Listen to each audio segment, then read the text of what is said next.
आणि पाहणार आहोत लोकसभेसंदर्भातल्या इतर महत्त्वाच्या घडामोडी लोकसभेची रणधुमाळीमधून।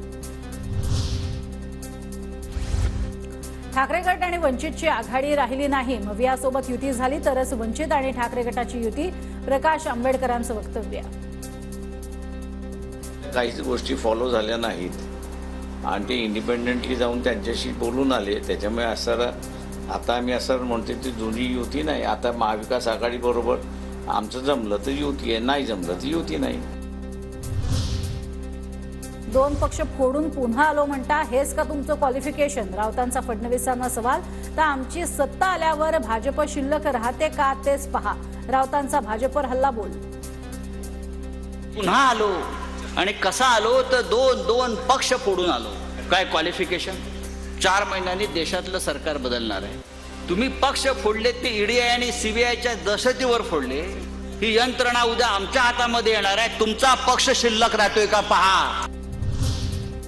देशाची वाटचाल एकाधिकारशाहीकडे, पुन्हा लोकशाहीच्या पाठीशी राहायला हवं, शाहू महाराज छत्रपतींचं वक्तव्य। मुख्यमंत्री एकनाथ शिंदेंना अडचण होऊ नये म्हणून महायुतीतनं बाहेर पडेल, बारामतीत मविया विरुद्ध अपक्ष अशी लढत होईल, विजय शिवतारेंचं वक्तव्य। माझं आणि एकनाथभाई शिंदेंचं, मुख्यमंत्री महोदयांचं घनिष्ठ नातं आहे। आता हे 2-4 महिने सगळे आता अडचण झालेली आहे त्यांना। मला तर लढायचं आहे, महायुतीत सीट आपल्याला सुटत नाही। अशा परिस्थितीमध्ये त्यांना अडचण आहे म्हणून मी बाहेर पडतोय। 26 तारखेला आढळराव पाटलांचा अजित पवार गटात पक्षप्रवेश, सुनील तटकरेंची माहिती। तर शिरूरमधनं माझी उमेदवारी निश्चित, आढळरावांची माहिती।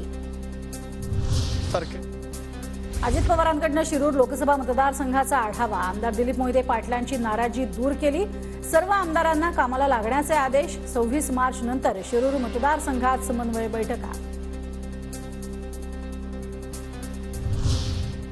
साताऱ्याच्या जागेसाठी भाजप आणि अजित पवार गटात रस्सीखेच, उदयनराजे आणि अमित शहांची आज भेट होण्याची शक्यता। उदयनराजे 3 दिवसांपासून दिल्लीत तळ ठोकून। तर सातारा लोकसभेसाठी उदयनराजे अमित शहांच्या भेटीसाठी दिल्लीत 3 दिवसांपासून ताटकळलेत। ज्यांना छत्रपती म्हणतो त्यांना भेट मिळत नाही याचं वाईट वाटतंय, मात्र उदयनराजेंनी सबुरीनं घ्यावं, नरेंद्र पाटील यांचं विधान। उदयनराजेंकडनं साताऱ्याच्या जागेची मागणी, महायुतीतल्या चर्चेप्रमाणे पुढे जाऊ, बावनकुळेंची प्रतिक्रिया।